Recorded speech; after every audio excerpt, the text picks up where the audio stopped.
Fred, naisipang makipagkulitan kina Caprice at Heath. Ito nga pala, Caprice, yung anak ko, yung gusto ko i-enroll sa school. Yung teacher mo. Hi, ma'am. Ilan taon na ba anak mo? 16.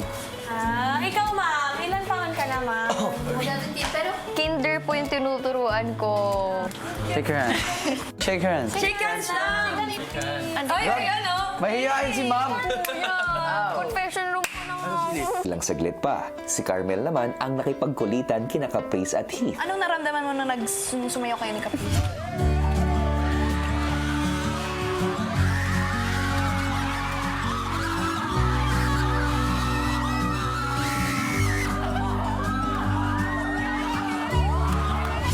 Saya. Aww. I miss dancing. Tigan nga kayo. 5 seconds. Wow, cute! Cute! This is my anak. Talaga. Bakit masaya? Yeah, that's my partner na yung pagkasaya. Kasi daw may partner yung pagkasaya. Uy! Magaling yung partner mo. Yeah. Caprice, magaling ba yung kapartner mo kanina? Okay lang. Hindi ko nakita yung masyado eh. Kasi bigla siya kumalikod kasi nga nahiya na siya. Sinilig mo siya dun sa heart. Ay, hindi. Hindi siya na... Oo. Inulit oh. Inulit oh. Hindi na May yan. kulang. May kulang. What? Hindi niya daw kasi nakita. Ulitin mo. Hindi, nakita ko na pala. Nakita daw. Ilang sandali ay magsisimula na ang inyong weekly task. Mayroong at stake bukod sa weekly budget. Pero ang bagay na ito ay pwede lamang malaman ng 4 na nominado. Kayong dalawa yun, kasama sina Heath at Inigo. Makakapagbigay kayong 4 ng good deed para sa housemate na inyong pipiliin. Kayo ang magiging secret elves nila. Ang good deed na pwedeng gawin ng mga nominadong Secret Elves ay nakadepende sa bilang ng maipapatong na gift box. Sa bawat matagumpay na pag-iikot nila sa ika-8, ika-10, ika-12 at ika-14 na gift box ay may katumbas na isang good deed na maaari nilang maibigay sa mapipiling housemate. Depende na sa kanila ang pagkakasunod-sunod nila para dito. Si Lee, nilapitan na ang kapwa nominado na si Inigo. My wish has been granted. Why? Weekly task leader ako. You're gonna do well. Yeah. We're gonna complete this task. Yes. We'll do our best, I promise. Agad niya na ring sinabi ang sikretong task nila. We have a good deed that we can do for a housemate of our choice. Okay. It's exciting na. Yes. Ano tayo sa mirror? Tapos na Inigo. Yes, we have a chance to do a good deed for a housemate of our choice. Gets? Gets? Maya-maya pa, isa-isa nang kinausap ni Kuya ang mga nominado patungkol sa pagbibigyan nila ng good deeds. Gusto ko po siya ibigay kay Princess, kuya. Box po, kuya. Parang present. Pero ilalagay ko po sa loob yung mga little things that has meanings there. Tsaka may letter po, kuya. Napili ko pong housemate siguro po ay si Carmel po, kuya. I-relax day para sa kanya. Kasi para sa akin, kuya, I think kitang-kita ko sa kanya that she's working so hard and she's trying her best all the time. Para po sa good deed ko, yung napili ko pong tao na pagbibigyan nito ay si Lela po. Sa previous days mo, nakita ko po kung gaano po niya na-miss yung sister niya, yung mom niya, yung mga brothers niya. And I feel like a dish or food that linuluto sa kanya ng pamilya niya or specifically of her loved ones ay magbibigay sa kanya ng warmth and comfort. Feeling ko na ma-appreciate niya to the most. Kaya siya po yung napipili kong mapagbigyan itong good deed. Kuya, I'd make a big pancake for Caprice po, kuya. Yun po yung nasa top of my mind na good deed po na magagawa ko po. Para mapasaya po si Caprice. Kasi parang po nung nag-dance showdown po kami, kuya, nang binigyan ko po siya ng heart, nang ganun po, kuya, parang di po siya masaya eh. So I guess gagawa ko po siya ng pancake para mapasaya na po siya. Oh no.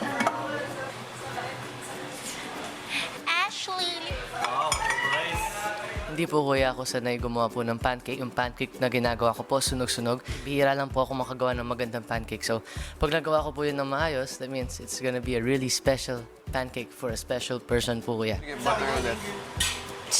Oh, that looks so not good. Oh no.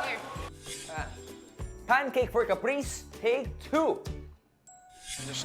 Keep on going like that. Circling it. Hey, chill! They also... Uy, I forgot I was cooking. It's so yummy! No. Hindi ko po talaga alam bakit po nasunog. I think naiwan ko po yung pancake too long on the pan. Tapos, ayun po, kinukusi po nila ako na para perfect yung pancake, kailangan may bubbles na po yung taas. Pero nang ginawa ko po yun, sunog pa rin po, kuya. So I think medyo mataas yung heat na nagawa ko. Heath, huling pancake mix na yan. Ayusin mo naman. Kaya mo yan, dalawang... Ay, spread it. Spread that boy before it cooks. Oh, Go flatten it. More. Here. Oh, it's cooked. Oh my gosh. Ouch! Yeah! Oh, I did. That does not look like a pancake, bro. Medyo sunog po, kuya. Yung pancake ko hindi perfect circle. So, I just tried my best na lang po to make the best pancake I can. Si Heath may pasimpleng tingin. Ilang saglit pa, si Heath nag-plating na. Okay. Don't judge a book by its cover. Medyo sunog. Pero nang tinikman ko po, kuya, masarap pa rin.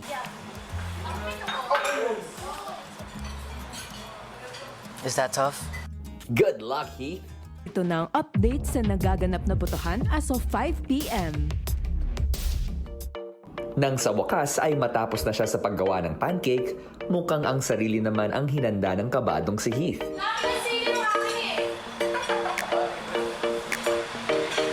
Hinintay ko po muna silang lahat na makaupo po sa dining table para ready na rin po siyang kumain.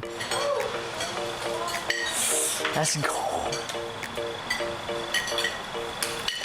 Hi, Caprice. So, I made a pancake and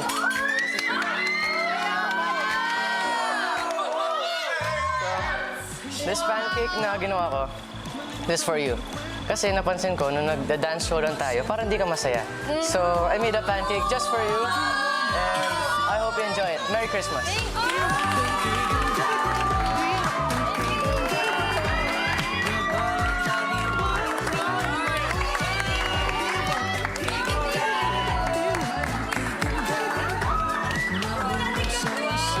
Nakita ko po na napakasaya niya po, kuya. Sabi po nila, Lee, namumula daw po yung... Parang namumula, nagbablush daw po yung mukha ni Caprice. So, nang nakita ko po yung reaction niya na masaya siya, nasayahan din po ako, kuya. At medyo nawala po yung kaba ko. Oh, thank you! Welcome. Natuwa po ako, tsaka nagulat po ako na para sa akin po pala. Tapos may letter C pa. Very sweet.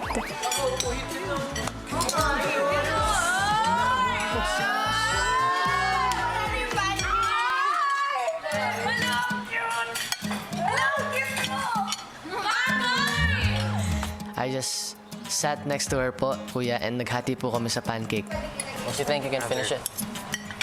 Sure. Share? Alright, we can share. Sure. Napakasaya ko po, kuya, kasi nakita ko po na nag-enjoy po siya sa pancakes. Tira niya si Caprice. Go lang. Sige, cut natin. Ikaw na mag-iwa ko, pre. Thank you, Heath. Sorry, medyo sunog. Go lang. Nagustuhan niya po. That really warmed my heart po, kuya. It really means a lot kasi cooking or baking is something I'm not really good at. Hindi ako papayag na mauubos. Grabe, miss ko mag-pancake. Yes, sir. Masama ang tingin sa pancake. Sarap. Come on. Go lang. Sarap.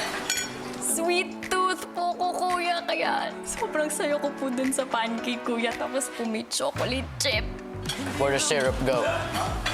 Hindi lang po dahil sa special task yung pagbigay ko po ng pancake or yung good deed. It was actually a genuine thing na gusto ko pong gawin. Ngayon po, sana mas nawala yung wall na minsan di po kami nag-uusap. So, Thank you.